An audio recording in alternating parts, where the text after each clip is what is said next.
and welcome to Sophie & Co. I'm Sophie Shepard-Nadze. An heir to a fortune-turned mercenary boss, Erik Prince founded Blackwater, the world's biggest private military company, scoring billions in government contracts in Iraq and Afghanistan. But the public backlash that followed news of atrocities committed by his people forced him out of the business. Are mercenaries bound to cross lines? Can they be controlled? And is civilian suffering inevitable when people are given license to kill? Well, we'll ask the man himself in our program today. Blackwater, the world's most powerful private army. A darling of the US government, they made a killing plunging holes in America's war on terror. But as soon as innocent Iraqis died, Washington is accused of hanging its paid fighters out to dry. Did the hired guns really go out of control in the war zone? Were they just thrown under the bus by the White House? Or did they get what was coming to them?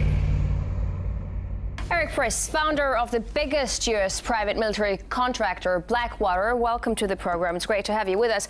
So I'm just going to start from the very beginning. You've created Blackwater to train US Navy SEALs. So how did it become one of the biggest security contractors in the world? Well, you know, I guess I was an accidental tourist. I got out of the Navy, out of the SEAL teams, because my father died, my wife was sick with cancer, so I built a facility to stay connected to the SEAL teams. You know, the SEAL team, special operations units in America have been using private facilities really since the 1970s, and no one had ever done it on an industrial scale. And so I did. We had sold my father's business. I took some of the money from that, and I built the facility. And then, one thing led to another. There was a terrible, tragic shooting in Colorado called the Columbine shootings. And then the USS Cole was blown up in Yemen in 2000.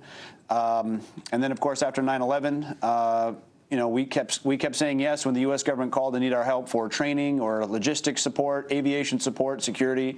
One thing led to another, and we grew very quickly. So you obviously got innumerable number of government contracts. How do you explain your success? Is it because the military wasn't able to do their job properly? Our success was based on, we had primarily former special operations people in our management team, many of whom had gone on to business school and worked in regular industry, and combining the best of industry knowledge with kind of a SEAL team, special operations, can-do attitude. It worked.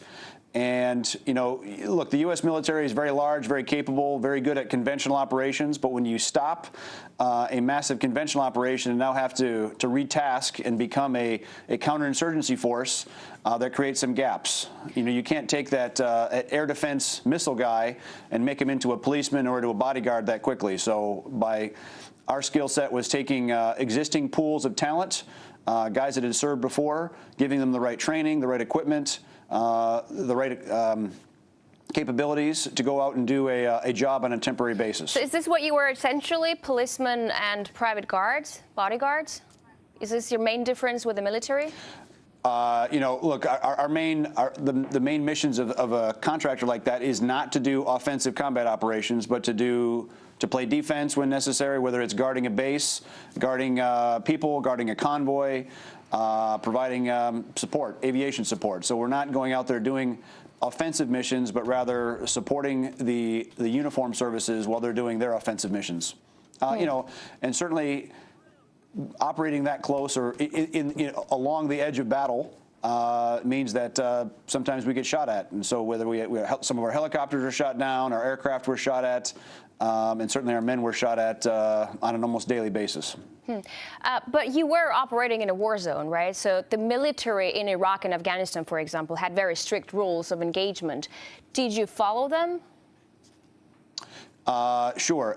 Depending on which customer you're working for, whether you're working for the U.S. military or U.S. State Department, they all have very similar rules of engagement. And ours were defensive. You'd have to go through a whole use of force continuum, all kinds of things you'd have to do before lethal force would be used. But I guess what I'm asking is that if a mercenary commits a crime in combat, who holds them responsible? Because in an army, for example, there is a hierarchy, always someone above you looking over your shoulder. And if you do something that, who was doing that inside Blackwater thing, the hierarchy thing? Well, the rules of engagement, again, come from the government that you're working for. Technically, the work we're doing for the State Department, which we got a lot of unwelcome attention for, they were not mercenaries. I mean, they were American guys, former U.S. servicemen themselves that had served honorably in the U.S. military, that went back to work, volunteered to go back and serve in a bodyguard or security capacity. If there is wrongdoing, it can be investigated certainly by the military, or certainly prosecuted through the U.S. Civil justice system. Right, but what I'm asking is that within the Blackwater, was there a hierarchy to convict them of crimes? Was there someone to tell them this is wrong, you're off duty, or you just waited for the State Department to tell you it's wrong? No. Certainly, we had internal mechanisms for policing our people, for the equipment they're using, for equipment accountability, where they're supposed to be, for the rules of engagement, all the rest. But as a private company, we're not empowered to prosecute a guy. I can't incarcerate someone. I can't punish them. All we could do is fire them or fine them. But beyond that, we didn't have the authorities to do more than that to an individual. That is the sole realm of a government. All right. But you've said that your men were guards, not investigators. They shoot to kill and don't check the pulse. And that's from your book. That's a direct quote. What gave you the right to behave in that way? Well, look, they're performing a defensive mission. So, every day between Iraq and Afghanistan, the company did more than 100,000 missions, protective missions, and no one under our care was ever killed or injured. And each time there was an event where our men had to use their weapons, it was documented. And of all those times they had to use the weapons, it still comes out to less than 0.5% of those incidents. So the idea that they were trigger happy it's not accurate. If they are attacked, if they are threatened, if there are whether it's the threat of a car bomb, a small arms ambush, sniper fire, whatever, all the things that can attack you in a war zone, they had the tools and the equipment that they had to defend themselves or defend their protectees. How did you, as a head of that organization back in those times, make sure that someone you were hiring wouldn't be a shoot first, ask question later kind of a person? There's actually very detailed hiring requirements for our company, and then also to perform on those contracts. Of course, a criminal background check would be performed. We'd check their service records to make sure they were honorably served in the U.S. military. Most of them already were decorated for merit and for valor in combat. They'd have to go through a psychological evaluation, and then they'd go through hundreds of hours of additional training and qualification under our supervision, also under the supervision of the State Department or military customer before they could go out. So it's not like we're just hiring someone off the street. We're hiring proven professionals that are, again, tested, evaluated, stressed, to make sure that they're competent and able and have good judgment to serve in those kind of situations. And what about the use of drugs? We also heard in court. Was that individual slip-ups, or did you just look the other way to let the employees blow off the steam? Well, that's another one of those nonsense charges, and we had routinely drug tested the men. They were certainly drug tested as part of the pre-screening hiring process, but not only were normal drugs not permitted, but steroids as well. Any kind of body-altering or mind-altering drugs was not permitted. Mm-hmm. And as a former... And it was a firing offense, and if someone was found to have been using them, they were immediately left the company. They were fired. But did you have many instances where you had to fire people for that? Sure. I mean, we fired people for having the wrong sight on their weapon. We fired people for having bad haircuts. We fired people for minor theft issues. We fired a lot of people because we held a very, very tight standard, and we didn't permit nonsense. Mm-hmm. But as a former head of the Blackwater back then, can you say with 100% certainty that you knew what went down on the ground, that you controlled the situation completely? Well, anytime we employ people, and people make mistakes. We as a company did a very good job, I'm confident of screening, of vetting, of training, of putting people out. But if you have, one bad egg out of 1,000, sure, they can make a mistake or do something stupid, and you fire them. Even a turbine engine, which maybe has 2 or 3 moving parts, breaks once in a while. When you have moving parts of thousands of people operating in a war zone under stress and under danger, they can make bad mistakes, and you have to adjust. That's the downside of employing people, not robots. Right, but even robots break as well. I know, but people's lives aren't machines or robots. Of course not. But the same way you have to maintain an aircraft, sometimes that aircraft breaks, accidents can happen. We're very confident with the stress testing, with the evaluation, and the proven judgment. I mean, these are the same people that the U.S. military had serving as recently as 6 months before they were out there deployed for us. So the same kind of competencies, the same kind of skill sets, the same kind of value system we re-employed to do that job. All right, we're going to go to a short break right now, Erik, and we will be back with Erik Prince, founder of the notorious military contractor Blackwater, right after this. So stay with us, folks.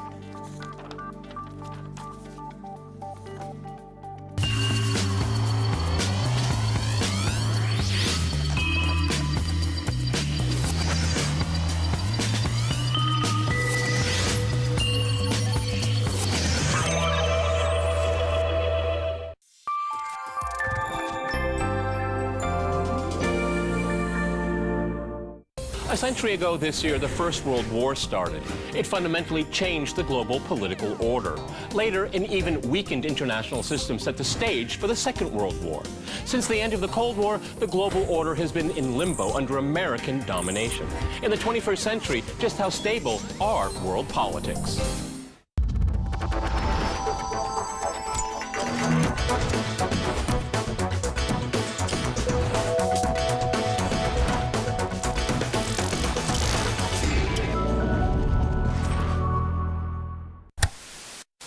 I know CNN, MSNBC, and Fox News have taken some knocks lately, but the fact is I admire their commitment to cover all sides of a story, just in case one of them happens to be accurate.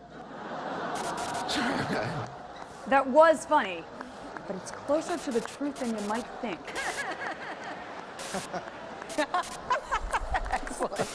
Because when politicians and the mainstream media work side by side, the joke is actually on you. At RT News, we have a different approach. LOL. Because the news of the world just is not this funny. I'm not laughing, damn it, I'm not laughing.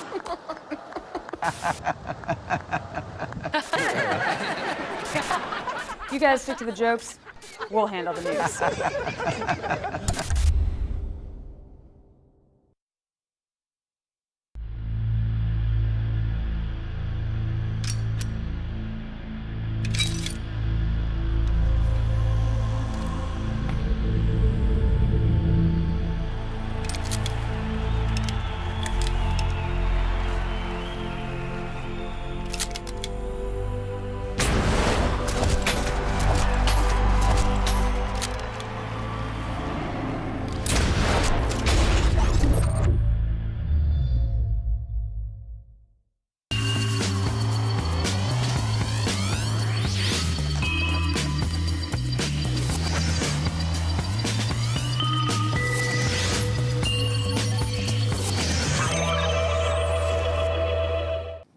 We're back with Erik Prince, founder of private military company Blackwater. So, Erik, obviously, the one incident that's received most attention is the shooting in Nisour Square.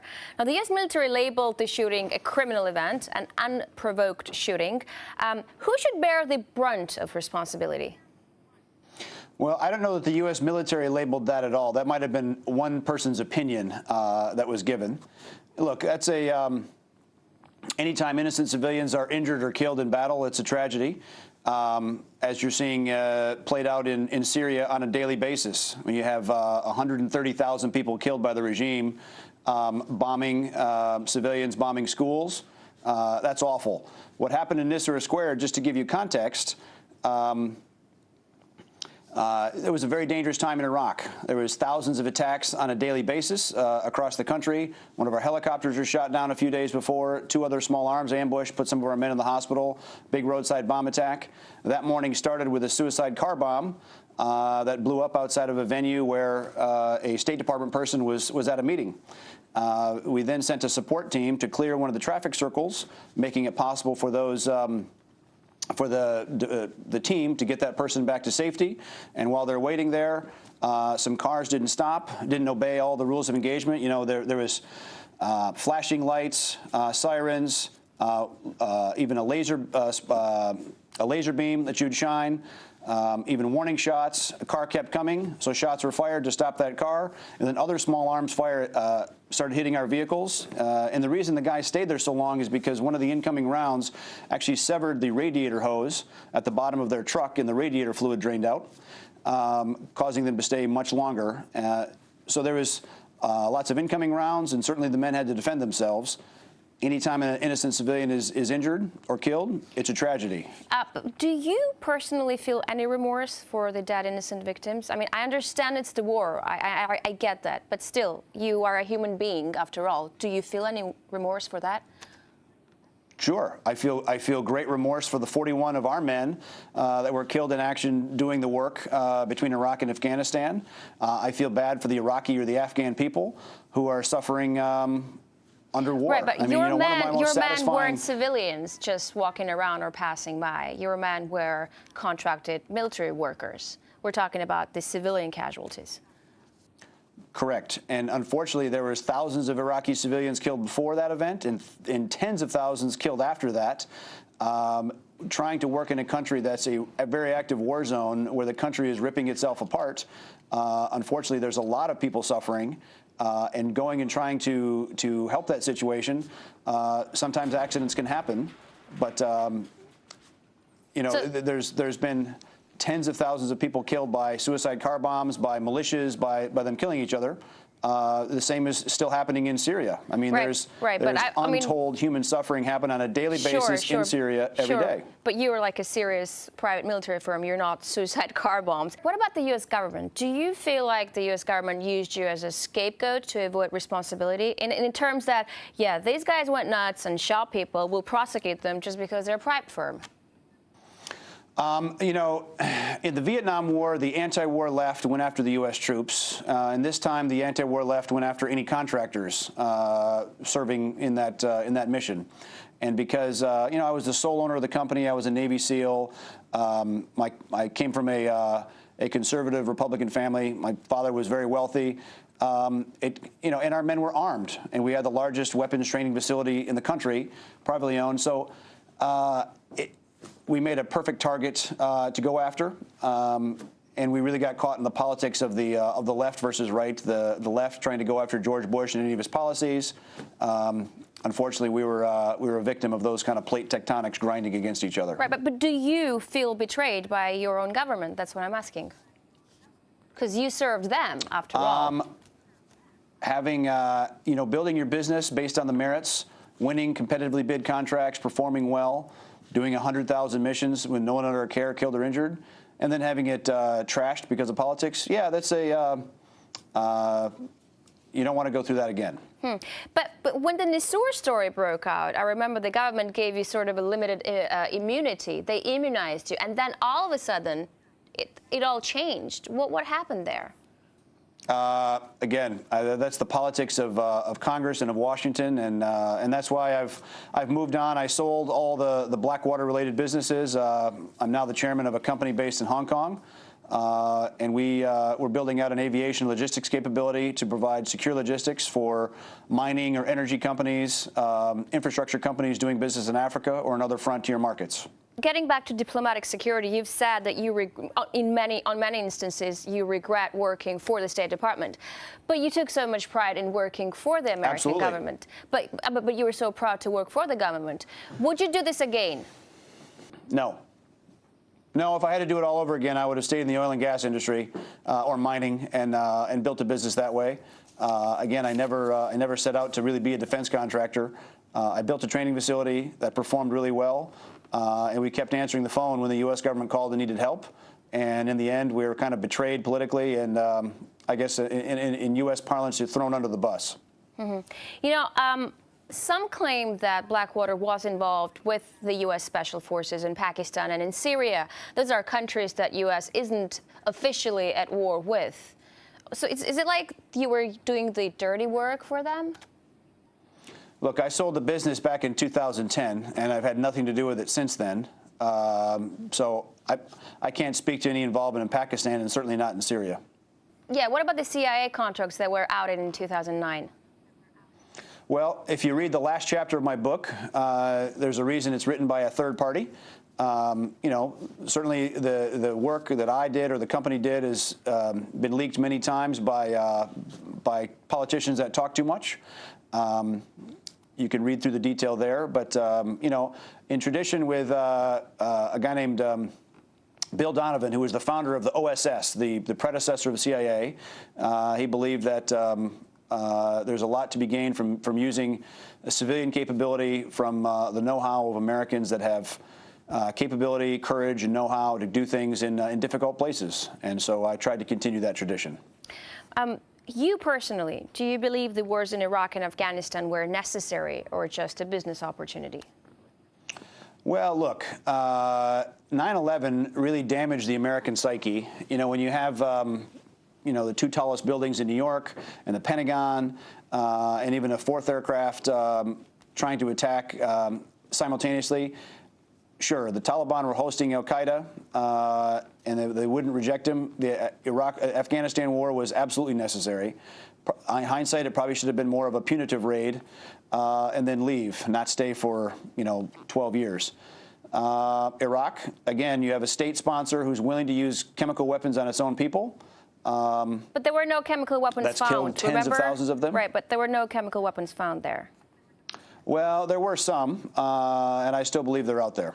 What about now? Blackwater, as it was formerly called, is staying behind in Afghanistan after the U.S. troops leave. Are they just the Army's Trojan horse? I know you're not the hat anymore, but I'm sure you have an answer to that.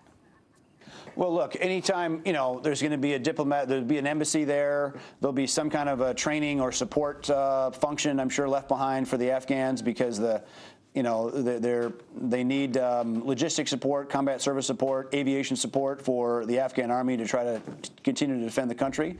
So there'll certainly be a role for private sector companies to do that. I mean, private sector companies have played a significant role in the American national security really since the founding of this country. Why do you think that private military contractors are so widely used nowadays? Do you even think a modern war is possible without mercenaries? Well, when you look back at military history for the last few thousand years, contractors, mercenaries, if you will, have been very much interwoven into those fabrics. Nowadays, when you have big conventional militaries built to fight conventional fights, you know, the U.S. military was built to square off against the Soviet Union over Western Europe. But when you take that conventional military and now try to retask it as a counterinsurgency force, it creates a lot of gaps, and that's the kind of private sector stuff. So, I mean, you can call, you know, if you want to say mercenaries would be cooks or cleaners or guys that do laundry or deliver the mail or drive trucks. Look, there's lots of private sector functions, and I guess one of the byproducts of modern capitalism is seeking the most efficient way to deliver a good or a service. And in that sense, the U.S. military figured it's cheaper for us to hire a contractor to do the laundry or to cook the food than it is to have, you know, 1,000 or 2,000 extra U.S. soldiers at a much higher cost basis to do that job. Right, but you weren't exactly cooking food or doing laundry. But tell me, who else do the... Sure, but whether it's laundry or security or fixing aircraft or operating a drone, whatever those narrow skill sets are that have to be quickly assembled to do. And the other thing, and I've given this example before, I could talk about it in my book as well. You know, we took over through a competitive bid the vertical replenishment mission, which is when you embark a helicopter on a supply ship, our helicopter, and it flies from supply ship over to warship, wherever those ships are out at sea. And we showed up to do that job with 2 helicopters and 8 guys. The Navy that we replaced was doing it with 2 helicopters and 35 guys. Same kind of helicopters, really. And so, you know, the problem is the Navy admiral that said, I need 35 people to do that mission, isn't having to pay for those. So that's the danger of separating cost from demand, and you tend to demand a lot more people. So now we're getting back to the beginning of the show where I told you where you hired because the U.S. military wasn't as efficient as a private military firm. Turns out, yes. Well, because we're not a business. As I often told our employees, we are not a line item in the federal budget. If we don't convince our customers to hire us, if we don't add them value and save them money, then we're done. So the private sector will always find a more innovative way to do things. Why not privatize the military altogether? Well, because the realm of offensive combat operations should remain the realm of the state. But the support functions, which is really where they spend a lot of their money, can be privatized and can be done very effectively. And a lot of that is done now. I don't want to end on a dire note, but I mean, you are very proud of what you've achieved. You explained many times why, and you argued very well. But for people in general, Blackwater thrived on conflict and misery. Did it ever bother you, if you look at it that way? No. When I look at, we used to build the Afghan border police. We built the bases, we ran the base, we trained tens of thousands of Afghan policemen, border police. And, we'd have to take them, had to adjust our schedule because these guys couldn't read, couldn't write. They'd never seen a flush toilet before, many of them. And so to take them through that, and for 8 weeks, we had them in those programs. And by the end of it, they were so proud because it was the first time they've ever been part of something first class in their life. That when they woke up in the morning, there was hot food waiting, and there was fuel for the vehicles, and the instructors knew what they were teaching, and there was ammunition for the guns, and a curriculum that they could learn from. Again, these guys had never been to a middle school or a high school, but they went to our program, and they definitely benefited from it, and we made them into a competent police officer that could operate and survive. They were enormously proud of that. And I said, look, at their graduations, we are here because 30 years of constant war in Afghanistan is enough, and we're happy to help make peace. And look, you have to have a security presence. You have to have security before you can have peace, and before those people can go from thinking very, very, very short term because they're not sure they're going to live for another week or two, into planting a farm, growing their flock, starting a business, and living a normal, peaceful life. Mm-hmm. And we're happy to be part of that solution. Erik, thank you very much for that interesting insight into Blackwater. That was Erik Prince, founder of the private military company formerly known as Blackwater. Thank you very much. And this is it for this edition of Sophie & Co. We will see you next time.